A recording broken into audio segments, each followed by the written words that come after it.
Yes, so today we'll discuss the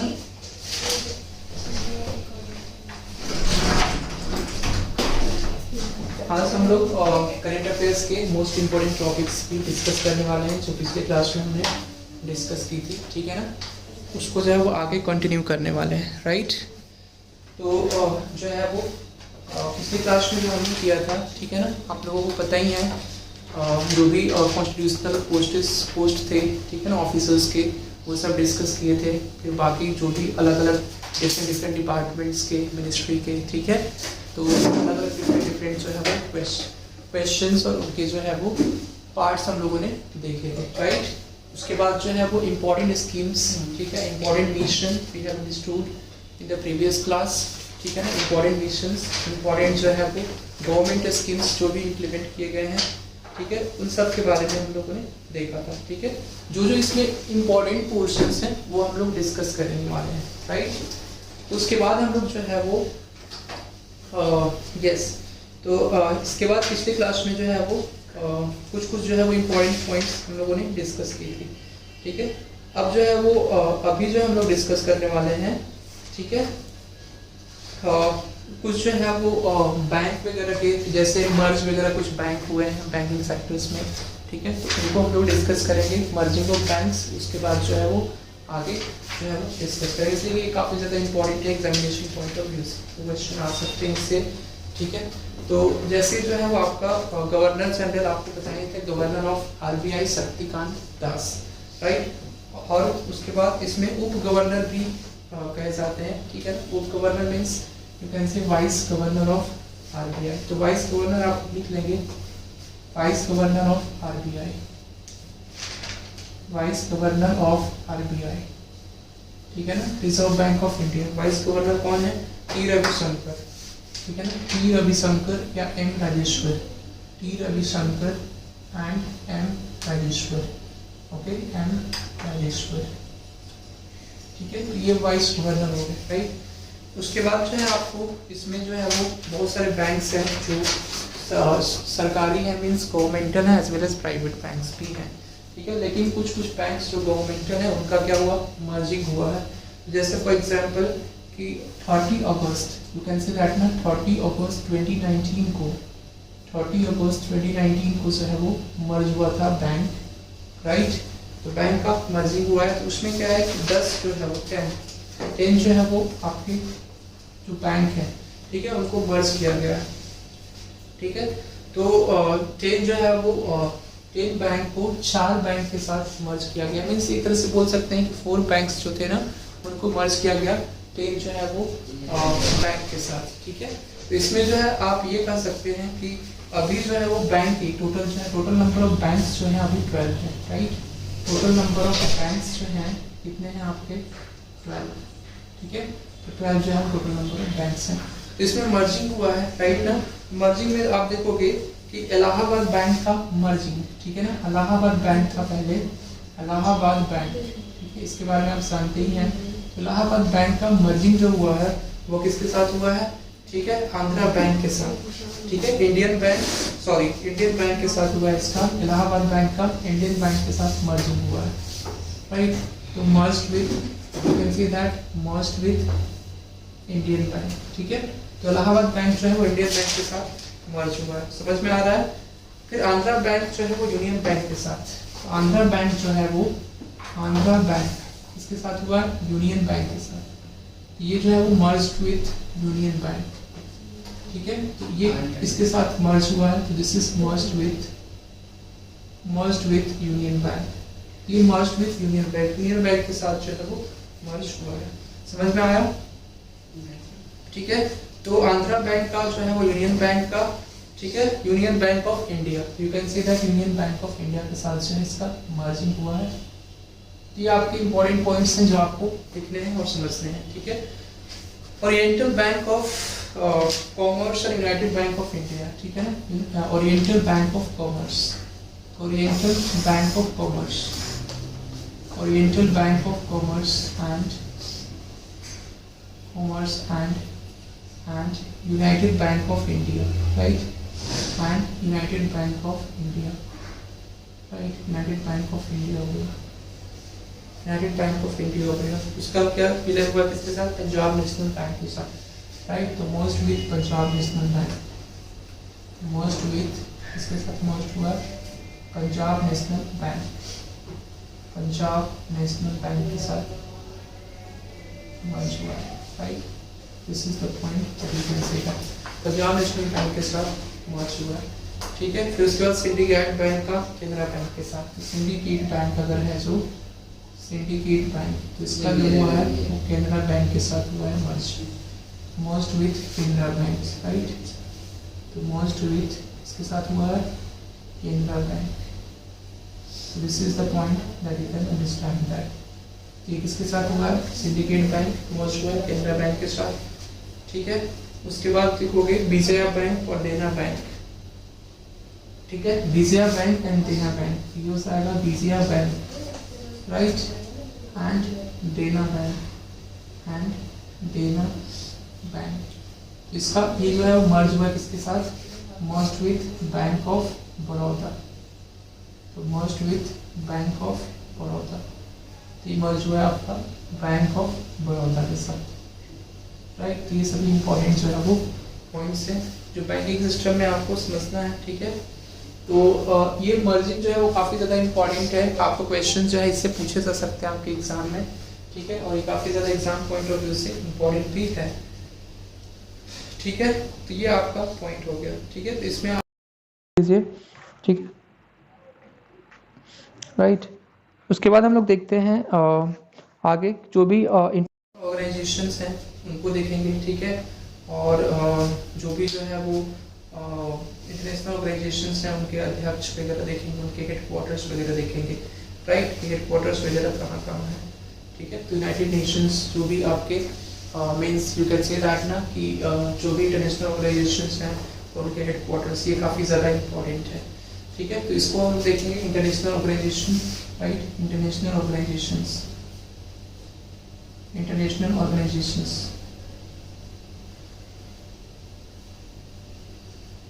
और उनके headquarters हम लोगों को समझते हैं, ठीक है। तो इंटरनेशनल ऑर्गेनाइजेशन में जैसे जो है ना international organisation and their headquarters, right, and their headquarters, ये आप देख लीजिए इसमें एंड देयर हेडक्वार्टर्स, ये भी काफ़ी ज़्यादा इंपॉर्टेंट है, पूछा जाता है। इनका एस्टेब्लिशमेंट डेट भी पूछे जाते हैं कि कब ये इस्टेब्लिश हुए थे इंटरनेशनल ऑर्गेनाइजेशन, तो इनका जो है वो क्या क्या जो है वो मेन एम है, मेन प्रोसीजर है, ठीक है, इंटरनेशनल ऑर्गेनाइजेशन का। International organisation and their headquarters, ठीक है। तो सभी बच्चों को ये चीज़ें समझ में आ रही हैं, ठीक है। किसी को कोई डाउट नहीं है ना about the international organisation and their headquarters? समझ में आया? This is easy or not? सब लोग बताएंगे इसमें समझ में आ गया सभी बच्चों को? तो सबसे पहला जो है ना हम लोग देखते हैं list of international, you can say that ना list of international organisation and their headquarters, ठीक है। इसमें सबसे पहले जो है वो आपका है, ठीक है। तो सबसे पहले है इंटरनेशनल ऑर्गेनाइजेशन, ये है आपका United Nation development programme, UNDP पूछा जाता है, काफ़ी ज़्यादा इंपॉर्टेंट है। तो ये आपका हो जाएगा United Nations development programmes, right, development programmes ये हो जाएंगे, राइट। ये यूएनडीपी, तो यूएनडीपी जो है वो इसका हेडक्वार्टर कहाँ पे है, राइट। तो इसका हेडक्वार्टर कहाँ पे है ये आपको समझना है, ठीक है ना। इसका हेडक्वार्टर कहाँ पे है? न्यूयॉर्क में है, यूएसए में है, राइट। अब इसका एस्टेब्लिशमेंट डेट भी पूछा जाता है कि कब एस्टेब्लिश हुआ था, ठीक है। इसका एस्टेब्लिशमेंट डेट भी पूछा जाता है कब ये एस्टेब्लिश हुआ था।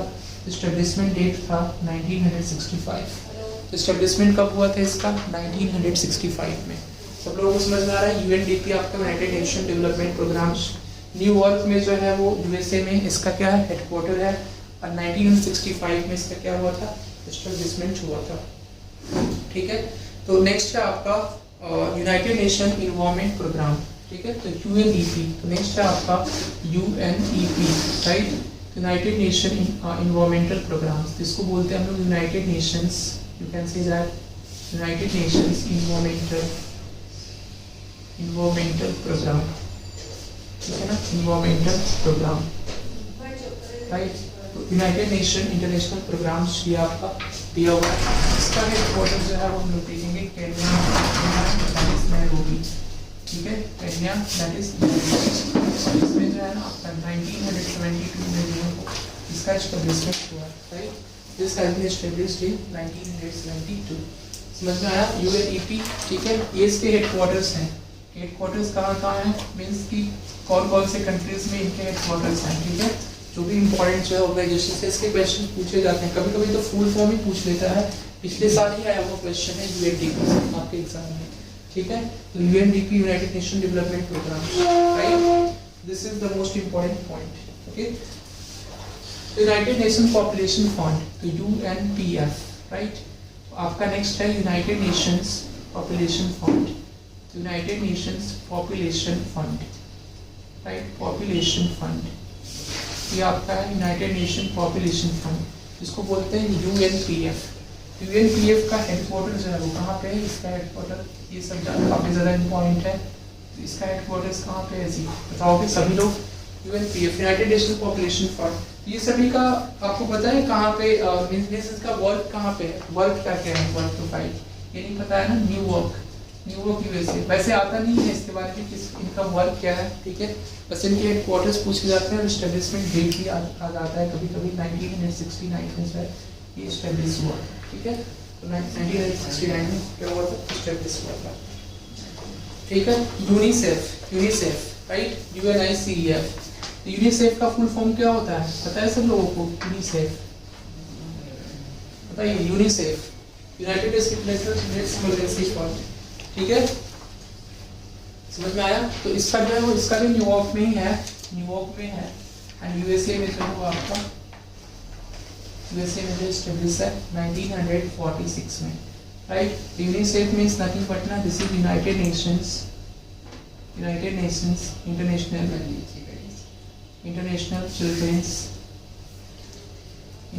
Children Emergency Fund, International Children Emergency Fund, United Nations International Children Emergency Fund, right ना। तो UNICEF, United Nations International Children Emergency Fund, समझ में आ गया आप लोगों को, ठीक है। नेक्स्ट आपका है आईएलओ, राइट,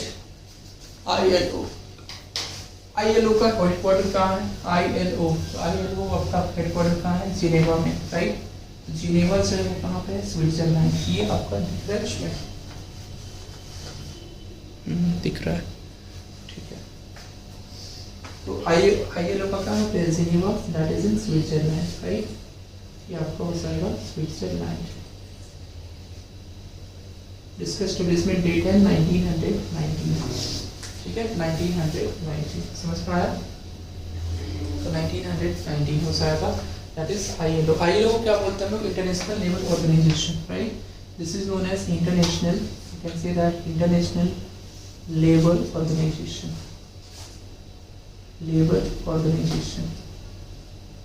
ठीक है। तो आईएलओ हो जाएगा आपका इंटरनेशनल लेबर ऑर्गेनाइजेशन, इसको लिख लीजिए सब लोग फास्ट, ठीक है। This are the headquarters. Next point जो है वो भी काफी ज्यादा इंपॉर्टेंट है, नोट करने वाले हैं, ठीक है। इसमें देखोगे आप लोग, just right it down the next portion of this, ठीक है। आईएमएफ का हेडक्वार्टर कहाँ है, आईएमएफ को बोलते हैं international monetary fund, okay. This is known as international monetary fund, right. इसका हेडक्वार्टर कहाँ पे है, वाशिंगटन डीसी,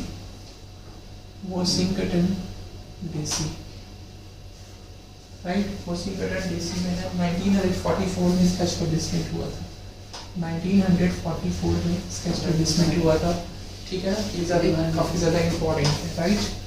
1944 में इसका एस्टेब्लिशमेंट हुआ था। After that we need to understand here is, you can say that ना, International Telecommunication Union, ठीक है, ITU, ये होगा आपका इंटरनेशनल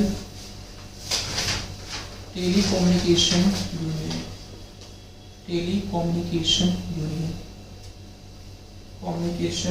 यूनियन, ठीक है ना, यूनियन, इंटरनेशनल टेलीकम्युनिकेशन यूनियन। इसका कहाँ पे है, हेडक्वार्टर जिनेवा में, right, Geneva, this is in Switzerland, ठीक है। और ये आपका है 1865 में इसका एस्टेब्लिशमेंट हुआ था, ITU का, ठीक है, नेक्स्ट हम लोग चलते हैं आगे। समझ में आ रहा है ना सब लोगों को? WHO, WHO तो आपको रिसेंटली न्यूज में है, आपको पता ही है सभी बच्चों को। WHO क्या होता है? World health organisation. क्या फंक्शंस हैं जिनके? World health organisation. हाँ, क्यों ये बनाया गया बताओ? World health organisation, why it is being formed? Geneva Switzerland, इसका भी जिनेवा में, स्विट्जरलैंड में ही है, Switzerland, right, this is in Switzerland, ठीक है। और ये आपका 1948, राइट, तो जिनेवा स्विट्जरलैंड 1948, ठीक है, सॉरी 1948, ठीक है। समझ में आ गया सभी बच्चों को? World bank, world bank, world bank जो है ना वो आपका अलग है। वर्ल्ड बैंक का भी Washington DC, Washington DC, right, 1944। तो इसी को बोलते हैं हम लोग, इसी को बोलते हैं, IMF को ही बोलते हैं वर्ल्ड बैंक, ठीक है। तो ये और ये दोनों सेम ही है, इंटरनेशनल मॉनेटरी फंड, राइट ना, everybody is getting this concept. WHO का वर्क होता है ना, जैसे कि वर्ल्ड हेल्थ ऑर्गेनाइजेशन, अभी आपको है नहीं, आपको पता ही है कि जो है रिसेंटली न्यूज़ में भी है, राइट।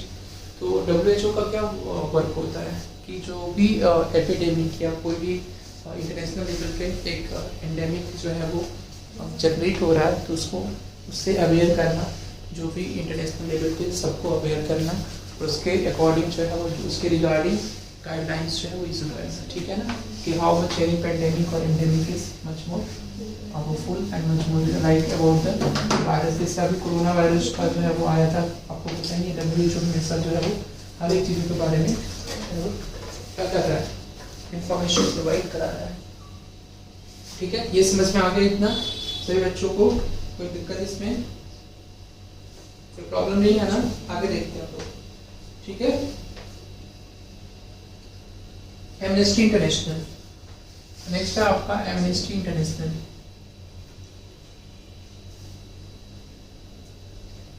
सभी इंपॉर्टेंट नहीं है, जो जो हम आपको बता रहे हैं वही इंपॉर्टेंट पूछा जाता है, ठीक है। तो एमनेस्टी इंटरनेशनल का हेडक्वार्टर कहाँ पे है बताओ? लंदन, UK, राइट ना, ये लंदन में है, UK, एंड दिस इज इन 1961 में इसकी एस्टेब्लिशमेंट हुई थी। कब हुई थी? 1961 में, ठीक है। एशियान, एशियान कंट्रीज के बारे में हम लोग पढ़ते हैं, ठीक है, इसका एस्टेब्लिशमेंट, ठीक है ना, और इसके एशियान पता है ना, एशियान, ASEAN, ठीक है, एशियान। एशियान का हेडक्वार्टर कहाँ पे है? एशियान कंट्रीज है एक्चुअल में association of South East Asian nations, इसको हम लोग बोलते हैं association of South East Asian nations. ASEAN का होता है full form association of South East Asian nations, ठीक है। तो साउथ ईस्ट एशियन नेशंस का जो है ना आपका एसोसिएशन को बोलते हैं हम लोग एशिया, राइट। एशियान आपका कहाँ पे है? Jakarta, Indonesia, right. तो जकार्ता में इसका हेडक्वार्टर है, headquarter of this is in Jakarta, Indonesia, right. 1967 में इसका एस्टेब्लिशमेंट हुआ था। कब हुआ था? 1967 में इसका एस्टेब्लिशमेंट हुआ था। सब लोगों को समझ में आ गया ये पॉइंट, ठीक है ना। तो ये आप इसको लिखोगे, काफी ज्यादा इंपॉर्टेंट है, ठीक है। तो जो भी इंपॉर्टेंट पॉइंट्स है वही हम आपको लिखा है, बाकी जो है वो यूरोपियन यूनियन, राइट ना, EU, यूरोपियन यूनियन, राइट, इसको बोला गया यूरोपियन यूनियन मीन्स EU, ठीक है। इसका कहाँ है? ब्रुसेल्स,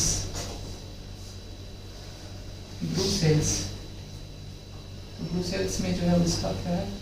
हेडक्वार्टर है, राइट ना। इसका हेडक्वार्टर कहाँ पे? ब्रुसेल्स में, ठीक है। एंड 1993 में इसका एस्टेब्लिशमेंट हुआ था, 1993। ब्रुसेल्स कहाँ पे है? बेल्जियम में, राइट। तो ब्रुसेल्स इज इन बेल्जियम। तो 1993 में जो क्या हुआ था, 1993 में, ठीक है ना, ये आपका एस्टेब्लिशमेंट हुआ था, समझ में आया। इसको आप कर लीजिए फर्स्ट, IC से ICJ, ठीक है ना, इंटरनेशनल कोर्ट ऑफ जस्टिस, ठीक है ना, ICJ सब लोगों को पता है। Next part of this is ICJ, that is international court of justice. International court of justice, इसका क्या काम होता है? जब भी जो है ना, आपको पता ही है कि जब कंट्री और कंट्री के बीच में डिस्प्यूट होते हैं ICJ में सुलझाए जाते हैं, ठीक है ना। तो ये जो है ना इंटरनेशनल कोर्ट ऑफ जस्टिस इसलिए बना हुआ है। देखो आपको पता है कि जब स्टेट में डिस्प्यूट होता है तो कौन उसको सुलझाता है? सुप्रीम कोर्ट, ठीक है ना। स्टेट और स्टेट में होता है तो सुप्रीम कोर्ट, हाई कोर्ट तो स्टेट का ही होता है, ठीक है। डिस्ट्रिक्ट में होगा या स्टेट लेवल पे होगा तो उस केस में जो है वो डिस्प्यूट जो है उसके लिए कौन होता है? High court, right. बाकी जो है वो आपको सुप्रीम कोर्ट जो है स्टेट और स्टेट के बीच में डिस्प्यूट हो उसको हम लोग क्या बोलेंगे? सुप्रीम कोर्ट बोलते हैं, ठीक है। तो आप देखो यहाँ पे नेशनल लेवल पे, ठीक है ना, कंट्री और कंट्री के बीच में डिस्प्यूट होगा तो कंट्री टू कंट्री डिस्प्यूट होगा तो क्या हो जाएगा? कंट्री टू कंट्री डिस्प्यूट होगा तो क्या हो जाएगा? This we need to understand. Country और कंट्री डिस्प्यूट होगा तो क्या हो जाएगा? इसको बोलते हैं ICJ, right, international court of justice. तो दिस इज ICJ, ठीक है। तो ICJ का जो है वो कहाँ होता है? ICJ 1945, ठीक है। तो द हाग नीदरलैंड, द हाग HAGUE नीदरलैंड्स, ठीक है ना, नीदरलैंड्स। दिस इज इन 1945। इसका हेडक्वार्टर कहाँ पे हो जाएगा?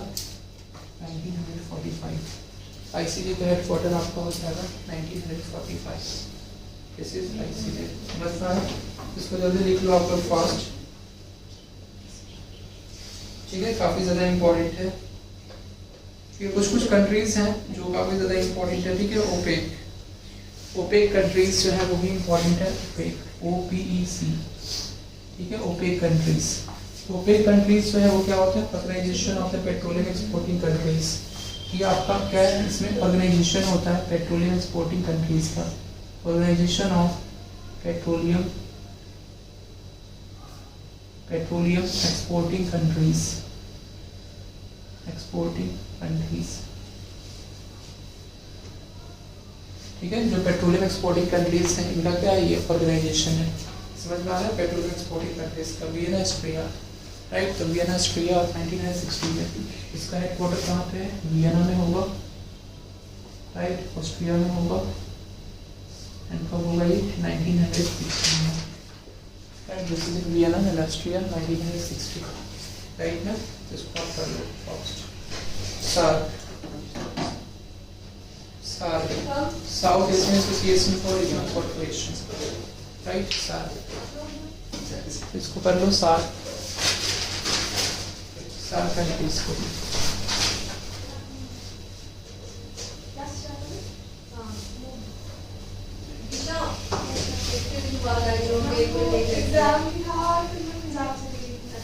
After this, there is nothing but ना SAARC हो गया, ठीक है। आपका जो है SAARC, देखो भाई SAARC जो कंट्रीज है ना उसको हम लोग समझेंगे। तो जो SAARC होते हैं, राइट, तो SAARC कंट्रीज जो है ना इसमें साउथ एशियन और रीजनल कॉर्पोरेशन, राइट। तो SAARC कंट्रीज में कौन कौन से देखो ये कंट्रीज आपको खुद से घर पे लिखने हैं, जो भी हम कंट्रीज के बता रहे हैं। इसमें इतना टाइम नहीं है कि आपको हम डिस्कस करें, राइट ना। तो आप लिख के लाएंगे एशियन कंट्रीज में कौन कौन से कंट्रीज आते हैं, क्वेश्चन पूछा जाता है, ठीक है। ओपेक कंट्रीज में कौन कौन से कंट्रीज आएंगे, यूरोपियन यूनियन की कौन कौन सी कंट्रीज होंगी, SAARC में जो है कौन कौन सी कंट्रीज होंगी, ठीक है। हम फुल फॉर्म आपको बता दे रहे हैं, बाकी इसका ये बता दे रहे हैं, ठीक है, कि हेडक्वार्टर्स कहाँ है और कौन से ईयर में स्टेब्लिश हुआ था, ठीक है। तो ये सभी इसमें अब कंट्रीज कौन कौन से हैं वो आपको अपने से लिखने हैं, राइट ना। तो अपने से आपको मिल जाएंगे, ठीक है। तो SAARC कंट्रीज में आपका हो जाएगा south Asian Association for Regional corporation,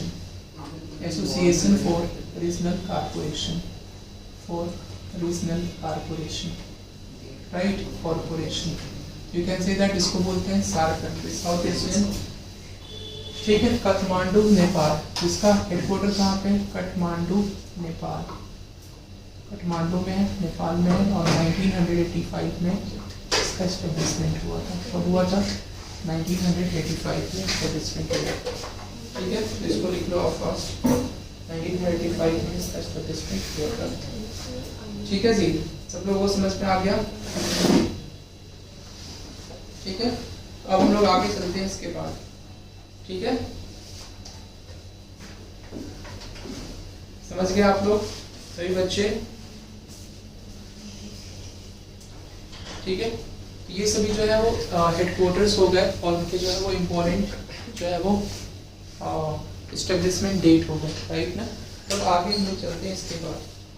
ठीक है, तो जैसे कुछ जो है ना यूएनओ को जो है वो यूएनए के कभी कभी पूछ लिया जाता है कि चेयरमैन कौन है। ठीक है, यूएनए के चेयरमैन, ठीक है, या महासचिव ऐसे पूछ लिया जाता है, महासचिव कौन है? कौन है? Antonio Guterres. लिख लो आप इसको,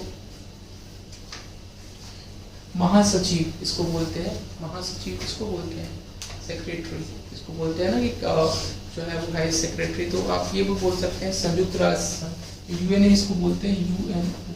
ठीक है, यूएनओ बोलते हैं United Nations organisations. Okay, United Nations organisations, United Nations organisations. तो इसके क्या हो जाएंगे? चेयरमैन आप बोल सकते हो, या महासचिव इसको बोलते हैं, चेयरमैन ऑफ यूएनओ, राइट। कौन है चेयरमैन ऑफ यूएनओ? ठीक है, चेयरपर्सन एंटोनियो, राइट ना, एंटोनियो, एंटोनियो लिख लीजिए आप लोग, सभी बच्चों के लिए है एंटोनियो। ठीक है, Guterres, Guterres, Guterres, Antonio Guterres. आपको समझ में आ रहा है कुछ इसमें? अभी कुछ नहीं आ रहा है इसमें, अपने किससे क्या लिख पा रहे हैं, है ना, इतना दिनों के बाद सर है। ठीक है, तो आप इस पे लिख दो। ठीक है, सारे कंट्रीज के जो है वो कौन से हैं जो है वो, और ये कहाँ के? ये कहाँ के? एंटोनियो गुतेरेस, ये आपका पुर्तगाल, पोर्चुगीज है, राइट ना, Portuguese, right. This is from Portugal, chairman of UN, right. यहाँ पर अंडरस्टैंड दिस थिंग। ठीक है, तो और बाकी सबके जो है इसमें नहीं लिखने हैं। ठीक है, तो बाकी सबके जो है आपको chairman of UNO Antonio Guterres, that is from Portugal. SAARC countries के चेयरमैन, महासचिव, सार्क कंट्रीज के कौन है? सार्क कंट्रीज के chairman of SAARC countries, SAARC association. तो चेयरमैन ऑफ सार्क एसोसिएशन कौन है जी, बताइए? सार्क कंट्रीज के इशाला रूबन बीरापुल, इसाला रूबन, नाम भी अजीब है ना, रूबन बीरापुल। ठीक है, बीरापुल, ये आपके हैं श्रीलंका से, right, he is from Sri Lanka, he is from Sri Lanka.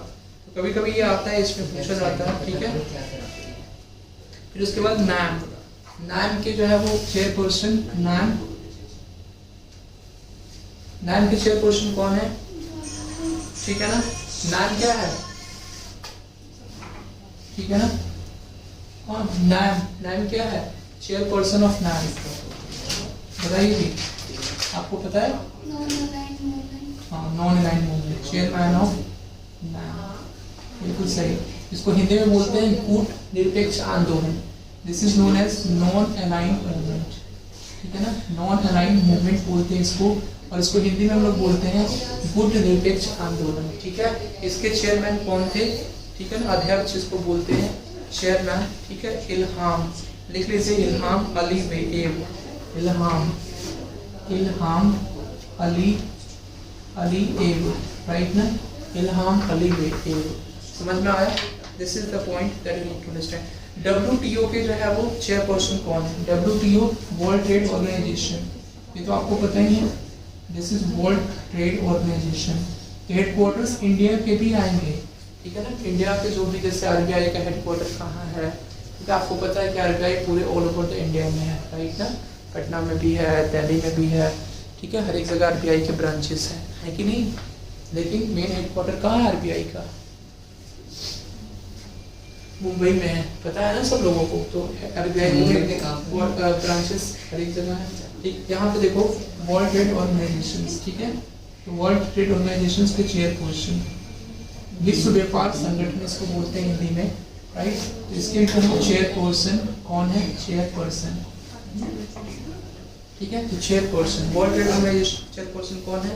Ngozi Okonjo. ठीक ना, नगोजी ओकोंजो। ओके, नकोजी लिख लो, नकोजी ओकोंजो, ठीक है ना, ओकोंजो। उसके बाद हो जाएगा इवेला, इवेला, राइट। WTO बस इतना इसमें एनफ है, ठीक है, इतना जो है वो आपका एनफ है, राइट ना। अब इसमें जो है ना, अब कुछ जो है वो हम लोग कृषि संबंधित देख लेते हैं, जैसे कि एग्रीकल्चरल वाले पार्ट जो है वो पूछे जाते हैं, ठीक है ना। वो जो भी इंपॉर्टेंट मिनरल रिसोर्सेज के पार्ट जो है वो पूछे जाते हैं, ठीक है। तो इंपॉर्टेंट मिनरल रिसोर्सेज के पार्ट भी पूछे जाते हैं। तो आप बताओगे कि कोल का, ठीक है ना। तो अब हम लोग चलते हैं इंपॉर्टेंट मिनरल रिसोर्सेज की तरफ, ठीक है। तो सभी चीजें हम लोग धीरे धीरे कवर अप करेंगे हर एक में, इसमें वैराइटीज क्वेश्चंस के, ठीक है। तो आप देखिए कोयला, ठीक है। तो कोयला, तो कोयला का जो है ना कोल, तो important mineral resources, important minerals and ठीक है ना, and the largest producers and their largest producers. तो आप लिख लीजिए एंड द लार्जेस्ट प्रोड्यूसर्स, तो we need to understand this thing, right. Important जो है इसके मिनरल्स और उनके लार्जेस्ट प्रोड्यूसर्स हैं कौन कौन से। तो कोल का जो है ना, कोल का, तो कोल का जो है लार्जेस्ट, कोल मतलब कोयला, राइट। कोल साइड आपका कोयला इसको बोलते हैं, ओके।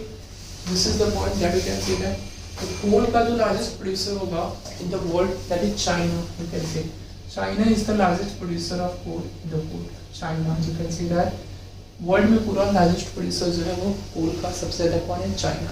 तो इन वर्ल्ड लिखेंगे, और फिर उसके बाद इन इंडिया, इंडिया में सबसे ज्यादा कोयला जो है वो कहाँ पाया जाता है, where the coal is mostly found, largest producers where it is found, ये आप लिख सकते हैं इन लार्जेस्ट अमाउंट, ठीक है ना। सबसे ज्यादा जो है चाइना जो है वो क्या कर, चाइना में पाया जाता है कोयला, ठीक है। उसके बाद इंडिया में कहाँ पाया जाता है, छत्तीसगढ़, ठीक है। तो इंडिया में सबसे ज्यादा कोयला जो है वो छत्तीसगढ़ में पाया जाता है, राइट। छत्तीसगढ़ इसको बोलते हैं, समझ में आ रहा है। इसमें आप ये पूरा बना लो एकदम चार्ट, ठीक है, चार्ट इसमें बना लो, that is very much important,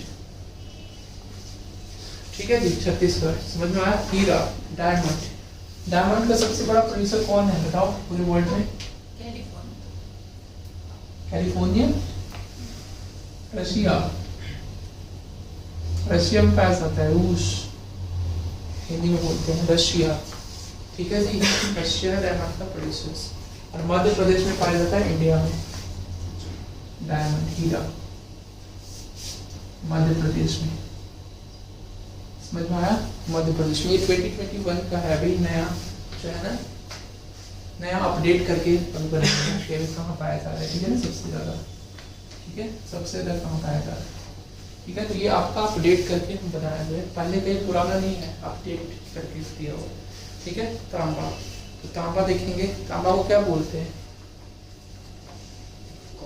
copper, yes copper, copper को हम लोग बोलते हैं तांबा, ठीक है। तो कॉपर जो है सबसे ज्यादा जो है पूरे वर्ल्ड में कहाँ पाया जाता है, तो चिली में, ठीक है। चिली एक कंट्री है जहाँ पे पूरे वर्ल्ड में सबसे ज्यादा पाया जाता है। आपने सुना है कभी नाम चिली का, ठीक है, हाँ सुना है, ठीक है। मध्य प्रदेश में जो है ना, मध्य प्रदेश में ये सबसे ज्यादा पाया जाता है इंडिया में। देखो मध्य प्रदेश में, वो कोइंसिडेंस की जो है वो मध्य प्रदेश में ही पाया जा रहा है, ठीक है। और ये जो है डायमंड जो रशिया में पाया जा रहा है, चिली मध्य प्रदेश में, ठीक है। ये आपका पॉइंट हो गया। Iron ore, iron ore, iron ore, right. Iron ore जो है आपका ऑस्ट्रेलिया में हो गया एंड उड़ीसा, राइट। तो this is in Australia, iron ore Australia में हो जाएगा, इसके बाद ये हो जाएगा आपका उड़ीसा, राइट। ऑस्ट्रेलिया में आपका हो जाएगा आयरन ओर। वर्ल्ड में आयरन ओर सबसे कहाँ पाया जाता है ज़्यादा, ऑस्ट्रेलिया में, ठीक है। और इंडिया में कहाँ पे पाया जाता है, उड़ीसा में, ठीक है। इंडिया में कहाँ पाया जाता है, उड़ीसा में। सिल्वर, सिल्वर पूरे वर्ल्ड में कहाँ पाया जाता है, मैक्सिको में। सिल्वर पूरे वर्ल्ड में कहाँ पाया जाता है, मैक्सिको, राइट, मैक्सिको में पाया जाता है। और यहाँ पे राजस्थान में, ठीक है। इंडिया में कहाँ पाया जाता है, राजस्थान में, ठीक है। इंडिया में पाया जाता है राजस्थान में, समझ में आया। इंडिया में पाया जाता है राजस्थान में। नेक्स्ट आप देखेंगे उसके बाद ठीक है। क्रूड ऑयल, क्रूड ऑयल किसको बोलते हैं हम? क्रूड ऑयल बोलते हैं हम लोग कच्चा तेल, ठीक है। क्रूड ऑयल को बोलते हैं कच्चा तेल। पता है कहाँ पाया जाता है? अमेरिका में। पूरे वर्ल्ड में सबसे ज्यादा क्रूड ऑयल अमेरिका में पाया जाता है, और इंडिया में राजस्थान में, राइट, इंडिया में राजस्थान में पाया जाता है। इसको लिख लो आप लोग, काफी ज्यादा इंपॉर्टेंट है क्रूड ऑयल, ठीक है। उसके बाद देखोगे नेचुरल गैस। नेचुरल गैस भी अमेरिका में सबसे ज्यादा पाया जाता है पूरे वर्ल्ड में, ठीक है, नेचुरल गैस, ठीक है। इसको बोलते हैं CNG, अमेरिका में पाया जाता है, और फिर इसमें आसाम में पाया जाता है, ठीक है। इंडिया में सबसे ज्यादा आसाम में पाया जाता है नेचुरल गैस। समझ में आया? This is for natural gas, you need to understand, ठीक है जी। अब इसमें देखो गोल्ड। गोल्ड जो है सबसे ज्यादा कहाँ पाया जाता है? चाइना में, पूरे वर्ल्ड में चाइना में सबसे ज्यादा भी गोल्ड है, ठीक है। उसके बाद इंडिया में कहाँ पाया जाता है? कर्नाटका में। तो इंडिया में आपका कर्नाटका में पाया जाता है, समझ में आया? तो इंडिया में सबसे ज्यादा कर्नाटका में पाया जाता है, समझ में आ रहा है ना? This is the point that we need to understand. इसको इसमें लिख लीजिए आप, जब भी लिखे, राइट। तो गोल्ड जो है सबसे ज्यादा कहाँ पाया जाता है? चाइना में, पूरे वर्ल्ड में, और कर्नाटका में, इंडिया में सबसे ज्यादा, ठीक है ना। तो आपको पता है KGF एक मूवी आई थी, अगर आपको लोगों को पता होगा तो, ठीक है ना। तो KGF, ठीक है ना, उसका 2 पार्ट भी आने वाला है ना। तो KGF में आपको उसी के बारे में बताया गया पूरा, ठीक है। कर्नाटका गोल्ड माइंस एक्चुअल में जो है ना, तो गोल्ड माइंस के बारे में ही है, ठीक है जी। उसमें गोल्ड माइंस जो है, ठीक है। आगे चलते हैं हम लोग। यूरेनियम। यूरेनियम सबसे ज्यादा कहाँ पाया जाता है? यूरेनियम, ठीक है। यूरेनियम जो है कहाँ सबसे ज्यादा पाया जाता है? काजाकिस्तान, काजाकिस्तान, काजाकिस्तान, राइट। उसके बाद यहाँ पे इंडिया में कहाँ पाया जाता है?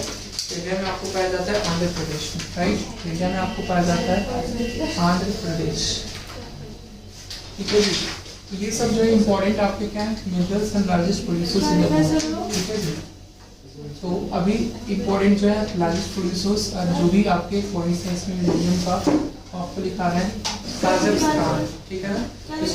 इसको हम लोग बोलते हैं काजाकिस्तान, काजाकिस्तान, कजाकिस्तान, ठीक है ना। Yes, this is in the world country है एक, ठीक है, जहाँ पे पाया जाता है टंगस्टन। टंगस्टन, टंगस्टन सबसे ज्यादा कहाँ पाया जाता है? चाइना में। टंगस्टन सबसे ज्यादा पाया जाता है चाइना में। उसके बाद इंडिया में कहाँ पाया जाता है? आंध्र प्रदेश में। इंडिया में कहाँ पाया जाता है? आंध्र प्रदेश में, right. This is the point that you need to understand. On है ना रिकॉर्डिंग, ठीक है। This is the point that you need to understand. तो समझ में आ रहा है सभी बच्चों को? आंध्र प्रदेश में पाया जाता है। उसके बाद नेक्स्ट देखोगे निकल, कैडमियम भी सेम है, कैडमियम का भी सेम है। कैडमियम भी जो है वो सबसे ज्यादा पाया जाता है चाइना में, और इंडिया में सबसे ज्यादा पाया जाता है आंध्र प्रदेश में, ठीक है। तो कैडमियम और टंगस्टन दोनों का सेम है। आपको पता ही है टंगस्टन का यूज हम लोग करते हैं फिलामेंट ऑफ द बल्ब, पहले होता था, अब जो है वो कहाँ होता है, कम होता है। आपको LED लाइट्स आ गए, लिक्विड क्रिस्टल LCD, ठीक है ना। तो अब देखेंगे इसमें निकल। निकल आपका हो जाएगा इंडोनेशिया, निकल हो जाएगा इंडोनेशिया में, राइट। तो निकल कहाँ पे हो जाएगा? Indonesia, right. निकल होता है आपका इंडोनेशिया में, and this is in Orissa, right. ये कहाँ होगा? आपका उड़ीसा में, राइट ना। क्रोमाइड, दक्षिण अफ्रीका। क्रोमाइड जो है ना आपका कहाँ हो जाएगा? साउथ अफ्रीका, साउथ अफ्रीका में हो जाएगा क्रोमाइड, राइट। क्रोमाइड हो जाएगा आपका साउथ अफ्रीका में। उसके बाद उड़ीसा में हो जाएगा, राइट। उसके बाद हो जाएगा उड़ीसा, राइट ना। उसके बाद हो जाएगा आपका उड़ीसा, समझ में आया? मैग्नीज ओर, मैंगनीज ओर, मैग्नीज ओर, मैंगनीज ओर आपका है साउथ अफ्रीका में, सबसे ज्यादा पूरे वर्ल्ड में, ठीक है जी। साउथ अफ्रीका में पाया जाता है, ठीक है। उसके बाद जो है मध्य प्रदेश में, मध्य प्रदेश में आता है, ठीक है। उसके बाद हम लोग चलते हैं आगे, ठीक है ना। चावल का, राइस, राइस सबसे ज़्यादा कहाँ पाया जाता है पूरे वर्ल्ड में? Yes you tell me. Rice सबसे ज़्यादा कहाँ पाया जाता है पूरे वर्ल्ड में? चाइना में। प्रोड्यूसर पाया नहीं जाता, मतलब प्रोड्यूस कौन करता है सबसे ज़्यादा, ठीक है ना। ये सब मिनरल्स हैं जो पाए जाते हैं। मिनरल्स जनरली क्या होते हैं? अर्थ क्रस्ट में पाए जाते हैं, इसलिए मिनरल्स हैं जो पाए जाते हैं। अब जब हम लोग आते हैं important producers in the world, ठीक है, जो भी वेरियस क्रॉप्स हैं उन सब के इंपॉर्टेंट प्रोड्यूसर्स पूरे वर्ल्ड में कौन है, ठीक है। तो ये आपका काफ़ी ज़्यादा इंपॉर्टेंट है, इसको लिख लिया आप लोगों ने, इंपॉर्टेंट प्रोड्यूसर्स है नहीं sir, important producers in the world, just right it down. आपको पता है ना वेस्ट बंगाल को क्या बोलते हैं लोग? राइस बोल बोलते हैं ना। Which state is known as bowl of rice? West Bengal, है ना। क्यों बोलते हैं? इसलिए सबसे ज्यादा राइस जो है वहीं पे पाया जाता है, ठीक है ना। प्रोड्यूसर जो है वो प्रोड्यूस करता है वेस्ट बंगाल, समझ में आया? तो आप देखेंगे यहाँ पे important producers, important crops and their producers in the world and India and their producers. पहला आपका राइस है, राइट। राइस इसका जो है पूरे वर्ल्ड में सबसे ज़्यादा कौन प्रोड्यूस करता है राइस को? चाइना। तो इन वर्ल्ड यहाँ पे लिख लो, इन वर्ल्ड और in India, right. In world and in India, this will write, in world and India. देखो भाई वर्ल्ड में सबसे ज्यादा चाइना प्रोड्यूस करता है राइस को, तो राइस का सबसे ज्यादा प्रोड्यूसर कौन है? चाइना, ठीक है। इंडिया में जो है वो सबसे कम प्रोड्यूस कौन करता है? सॉरी, सबसे ज्यादा प्रोड्यूस कौन करता है? वेस्ट बंगाल, ठीक है ना। वेस्ट बंगाल, वेस्ट बंगाल जो है ना आपका राइस का प्रोड्यूसर। तो वेस्ट बंगाल को हम लोग बोलते हैं बोल ऑफ राइस, ठीक है ना, चावल का कटोरा इसको हिंदी में बोला जाता है। This is known as bowl of rice, okay. तो West Bengal is known as bowl of, you can say that rice, okay. This is in West Bengal, okay. तो वेस्ट बंगाल जो है सबसे ज़्यादा प्रोड्यूसर है राइस का। दूसरा है आपका वीट। वीट का प्रोड्यूसर कौन है सबसे ज़्यादा? वीट की सबसे ज़्यादा पूरे वर्ल्ड में चाइना ही प्रोड्यूस करता है, ठीक है। चाइना ही प्रोड्यूस करता है पूरे वर्ल्ड में सबसे ज़्यादा, राइट। उसके बाद इंडिया में कौन से स्टेट में सबसे ज़्यादा प्रोड्यूस होता है वीट? उत्तर प्रदेश, ठीक है ना। तो उत्तर प्रदेश में जो है ना, उत्तर प्रदेश में सबसे ज़्यादा प्रोडक्शन होती है वीट की, ठीक है। पोटैटो भी बोल सकते हो, पोटैटो का भी सेम है। पोटैटो का सबसे ज़्यादा प्रोडक्शन होता है चाइना में, ठीक है ना, पूरे वर्ल्ड में, राइट। और यस, पोटैटो आलू उत्तर प्रदेश में भी सबसे ज़्यादा होता है पोटैटो का प्रोडक्शन, ठीक है। तो आप बोल सकते हैं यहाँ पे कि वीट और and potato, wheat and potato के लिए भी सेम है, ठीक है जी। पोटैटो के लिए भी सेम है, समझ में आया? आफ्टर दैट मेज। मेज हम लोग समझते हैं, मेज मतलब मक्का, राइट। मेज का प्रोडक्शन कौन करता है सबसे ज़्यादा वर्ल्ड में? Just tell me which state is the multiple producer of maize? बताइए, मेज का प्रोडक्शन कौन करता है? अमेरिका सबसे ज़्यादा, ठीक है ना। अमेरिका पूरे वर्ल्ड में, और इंडिया में कर्नाटक। इंडिया में सबसे ज़्यादा प्रोड्यूसर कौन करता है? कर्नाटक, समझ में आया? कर्नाटक सबसे ज़्यादा प्रोड्यूसर है, ठीक है। पल्सेस, पल्सेस, ठीक है। तो पल्सेस समझते हैं दाल। पल्सेस सबसे ज़्यादा इंडिया में ही प्रोड्यूस होती है, पूरे वर्ल्ड में सबसे ज़्यादा पल्सेस जो है वो दाल, कोई चीज़ में तो आगे हुआ इंडिया, ठीक है ना, दाल में, ठीक है। दाल प्रोड्यूस सबसे ज़्यादा कहाँ होता है? इंडिया में। तो इंडिया में ही दाल प्रोड्यूस होता ही है एक्चुअल में। दाल यही से हम लोग खाते हैं ज़्यादा, बाकी किसी कंट्री में इसका यूज़ नहीं किया जाता उसका, ठीक है ना। मध्य प्रदेश, ठीक है जी, समझ में आया? तो इंडिया में सबसे ज़्यादा प्रोडक्शन होता है इसका मध्य प्रदेश, ठीक है ना, ठीक है। मूव आगे देखते हैं हम लोग ग्राउंड नट। ग्राउंड नट का, groundnut and sugarcane, ठीक है। हाँ जी बताएंगे, शुगर केन।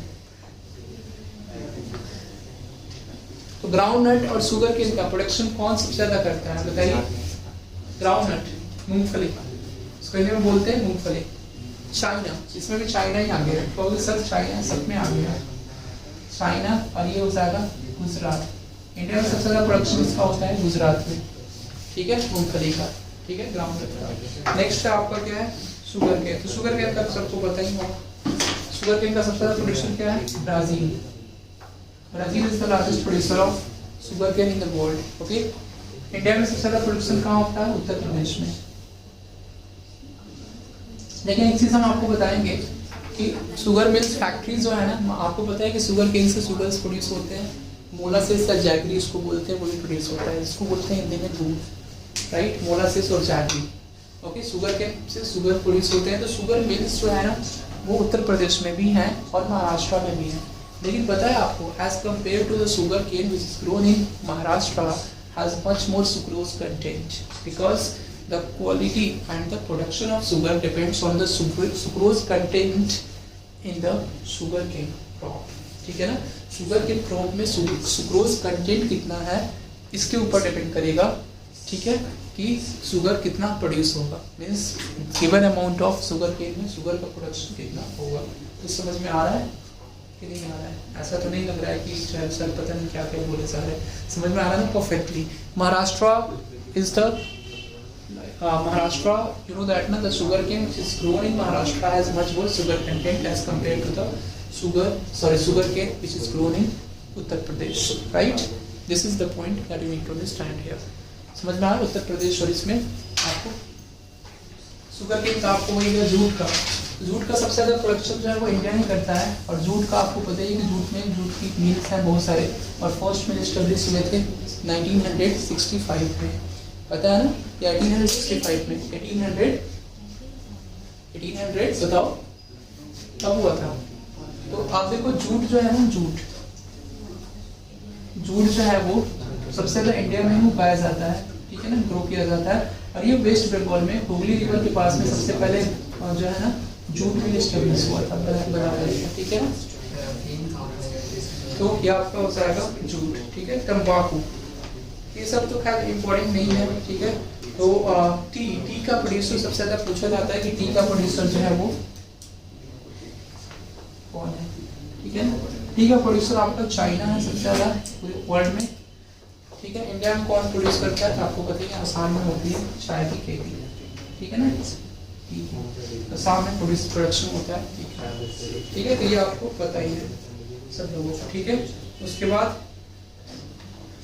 सोयाबीन, लास्ट है आपका सोयाबीन। सोयाबीन का प्रोडक्शन कौन करता है सबसे ज्यादा, बताओ। सोयाबीन का प्रोडक्शन कौन करता है, अमेरिका, ठीक है। और उसके बाद मध्य प्रदेश में, तो ये अमेरिका में जो है ना पूरे वर्ल्ड में ये जाएगा मध्य प्रदेश में, Madhya Pradesh.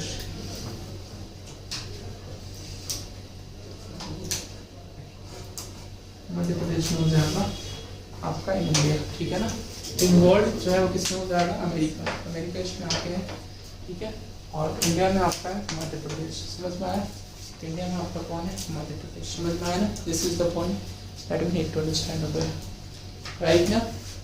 Everybody have understood this concept perfectly, you have understood also perfectly ना एवरीबॉडी, ठीक है। इसके बाद हम लोग जो है वो फिर